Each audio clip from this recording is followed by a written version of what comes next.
What's going on, YouTube? Metal Complex here, and today I have a very special video for you guys. Today I've got a knife that none of you are going to be surprised that I am really excited about, but one that is kind of a surprise competitor for the title of Excalibur on this channel.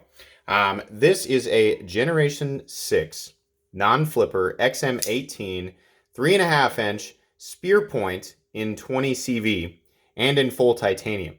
Now, for those of you who don't know, the idea here with this channel, or something that I've an idea that I've created over time that kind of applies to a lot of people is that we're all constantly hunting for, better and better and better pocket knives. Some of us are collectors who just enjoy pocket knives of all types. Some of us are users, but a lot of us kind of share this similar idea with variances that there is an ideal folding knife for all of us. And for some of us, it's a multitude of different knives. It would be like multiple knives.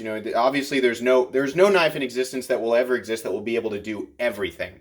It's not the case. But a lot of us kind of hunt that perfect knife that you could keep on your person every day, and it's going to be able to handle most of the things that you would throw at it in a lifetime, right?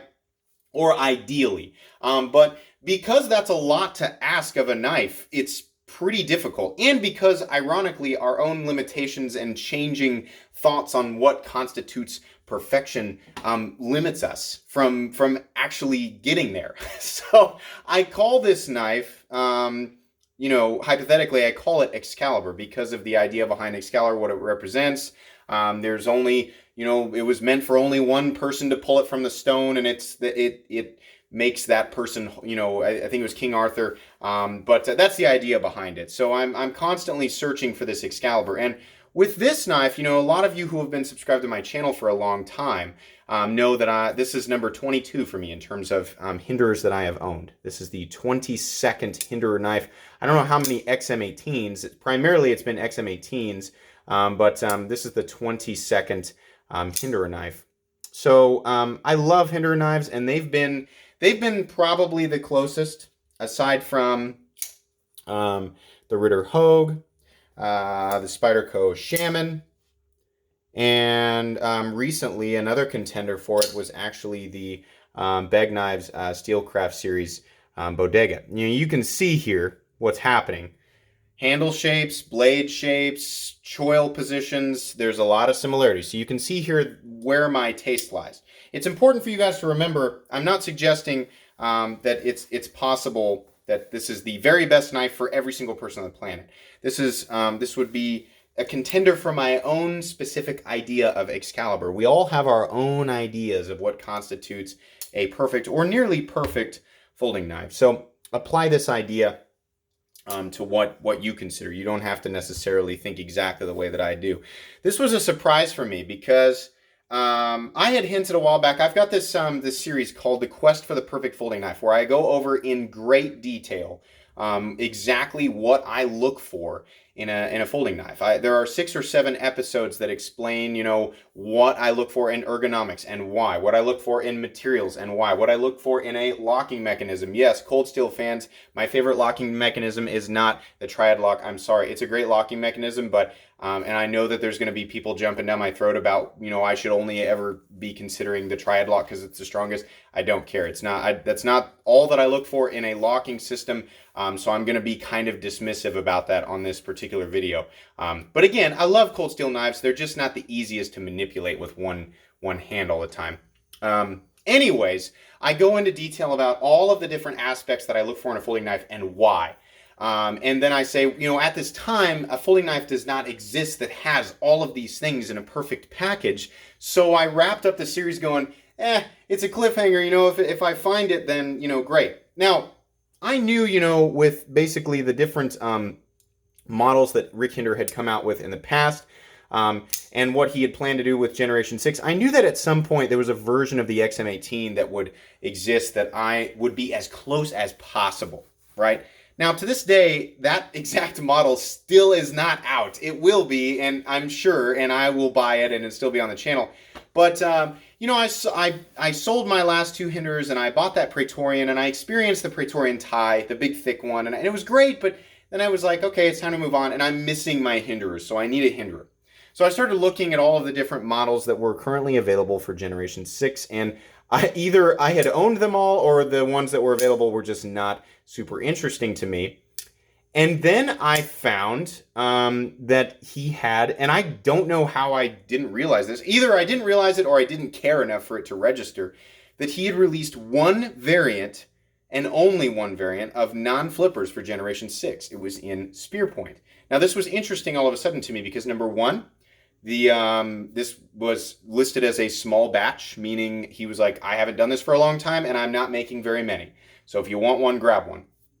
Number two, it was Generation 6, the very first and only, at the time of this video, the only Generation 6 XM18 that is a non-flipper officially from the factory, non-modified. And number three, it was a Spearpoint, which is not a blade that I had ever purchased. And the reason is because it's probably the most boring blade shape that he offers. But if I dig deep internally in my own thought process, a lot of what I prefer in a knife is boring.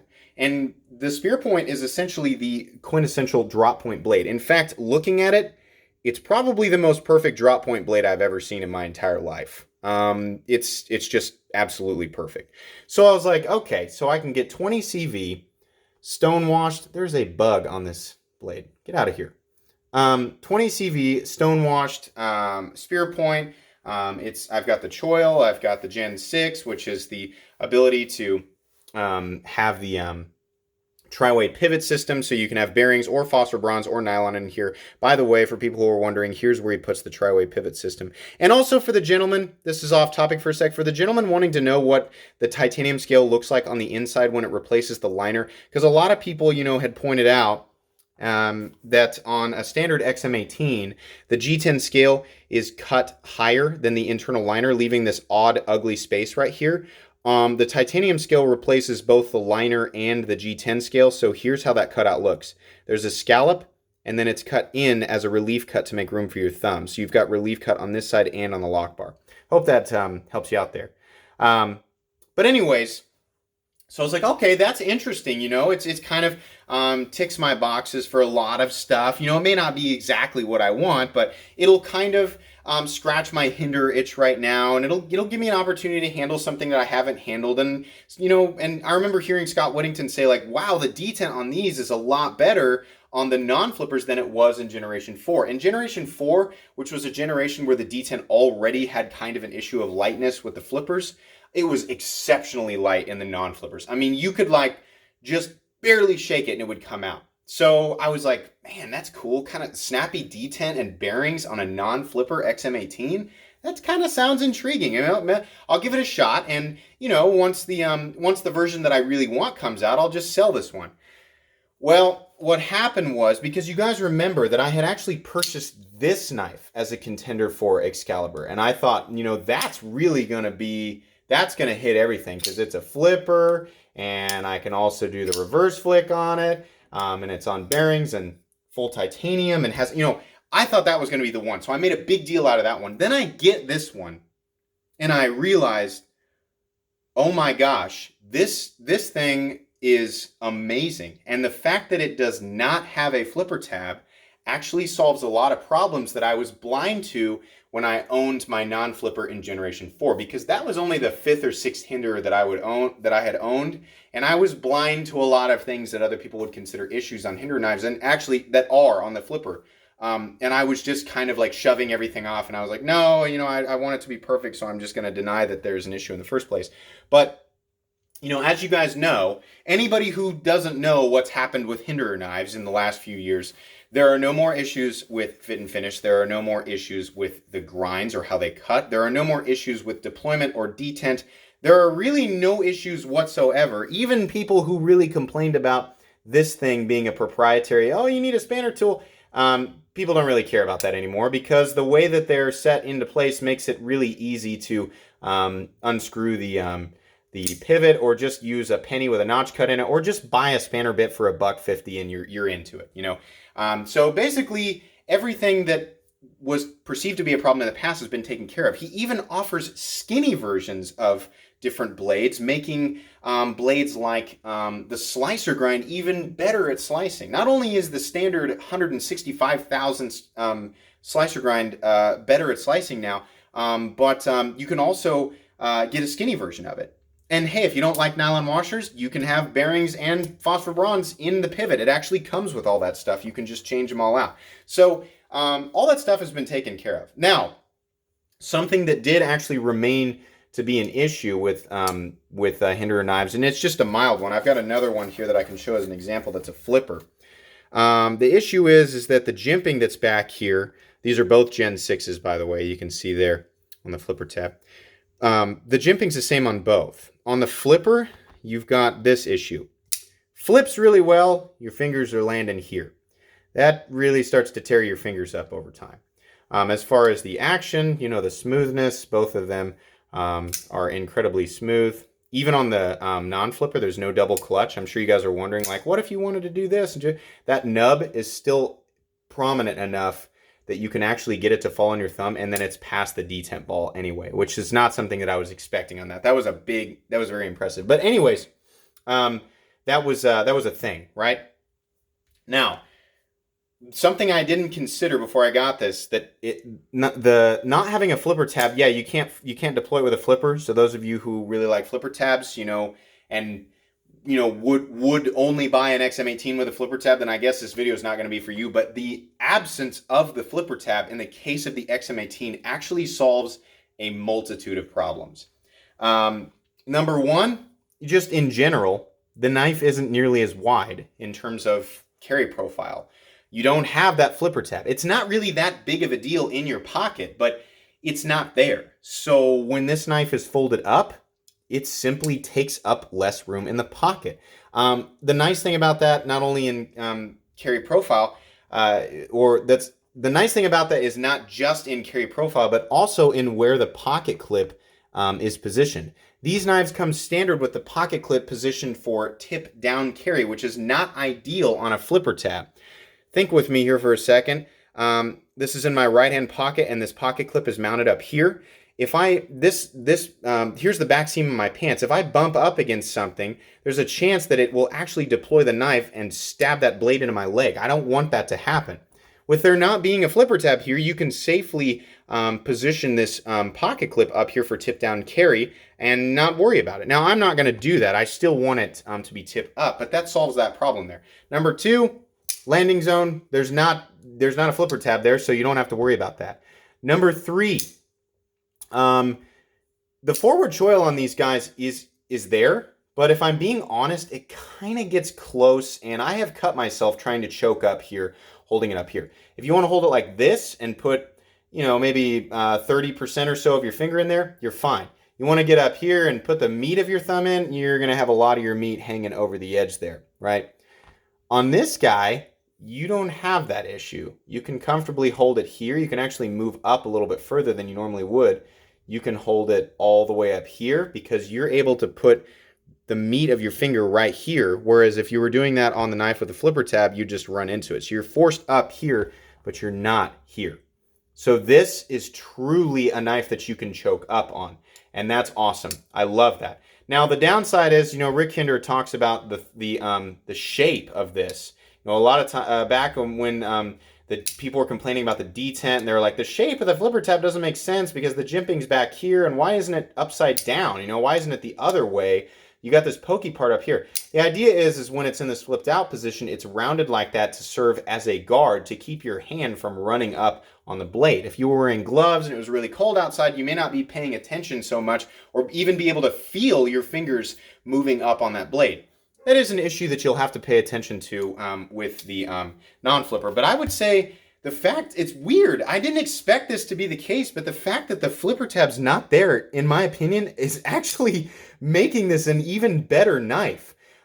Coupled with the simplicity and the handsomeness of that 20 CV stone-washed Spearpoint blade, I'm in awe.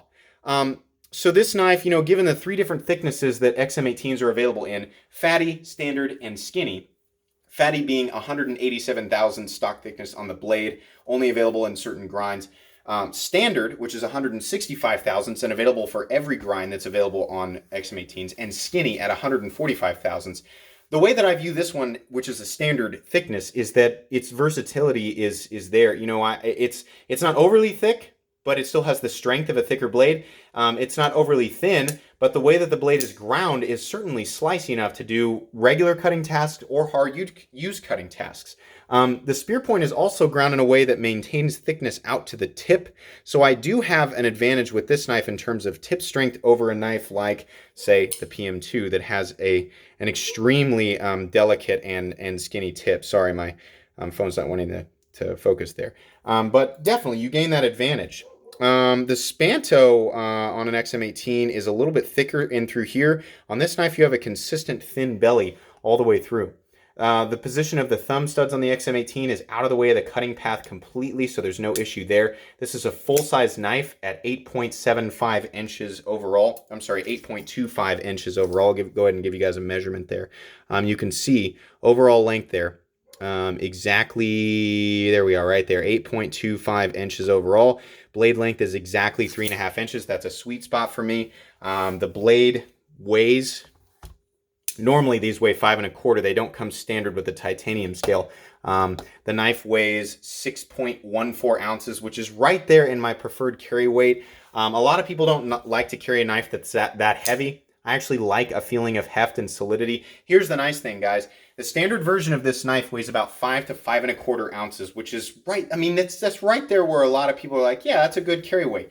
If you still want full titanium on this, but you don't like how heavy it is, how mine is really heavy, you can get this exact scale that's been milled out on the inside, and it'll actually only weigh about 5.5 ounces at the end. You can see mine's not milled out. That's on purpose. I don't like the ones that are milled out. I want the full heaviness because I like a feeling of heft in a knife that costs this much, which is truly the only downside, one of the only downsides to this knife. This knife costs $425 at base, which, given how capable and versatile the XM18 is, this is my opinion, I don't have a problem with that price. The way that these are built, how they, you know, all of the different, you know, just quality finishes that you can get, the fact that you can customize these and get literally any version that you want, $425 is a good price. It's a well-built knife by somebody who's actually had the field experience and the design capabilities to put together a really, really good folding knife. It's worth it.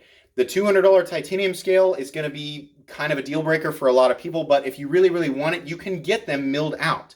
So you can get this knife exactly the way that you want. So, and ergonomics, like I said, perfect. On this knife, everything's nicely rounded off in the standard positions. There's no detent lash whatsoever. There's no lock stick. It's incredibly smooth, nearly drop shut. It will be drop shut over time, as I've shown on my Instagram with other examples of other XM18s. It's just perfection. You know, at the 18-minute mark here, what I can say is that this is as close to a perfect folding knife as I have ever seen. My own standards and experiences with folding knives lead me to say that I have never held a knife that was as perfect as this specific XM18. It is nearly perfect. The only thing that is holding me back from calling this thing truly Excalibur, literally the only thing, because as you guys have seen me, I'm sure you guys are like, well, there's only one means of deployment. I can fire it this way, and because of the detent setup, I can fire it in reverse, which gives me that fidget factor that I want. So it's got everything except one thing. The scales are not contoured, like on this guy. Contoured scales would have literally made this thing the most perfect folding knife that exists, in my opinion. You don't have to agree with me, but that's the only thing holding this guy back. We're closing in on the 20-minute mark. I wanted to share this with you guys and let you guys know that I've found what I consider to be the very best folding knife that I have ever handled to this date. And maybe something will take its place soon. Maybe it'll take years, but I've never experienced anything this perfect. So not quite exactly Excalibur, but it's like at 97%. I'm going to be making a playlist soon of my top 10 the best knives that exist in my opinion. I've got my favorite knives and I've got my most recommended knives, but I should have a playlist of the top 10 knives that I think are there, and this one's going to be right at the top at near Excalibur. So That's going to be pretty much it for today's video, guys. I hope that you enjoyed it. I hope I didn't leave anything out. I hope I emphasized everything correctly. If you enjoyed this video or at least found it entertaining, please leave a like. If you'd like to check out my other content, I do, of course, have lots of videos of knives that are either expensive or inexpensive that I do or don't like. So check that stuff out. And if you enjoy all my content, then please subscribe to my channel because there's definitely more coming. Thanks again for watching and have a great day.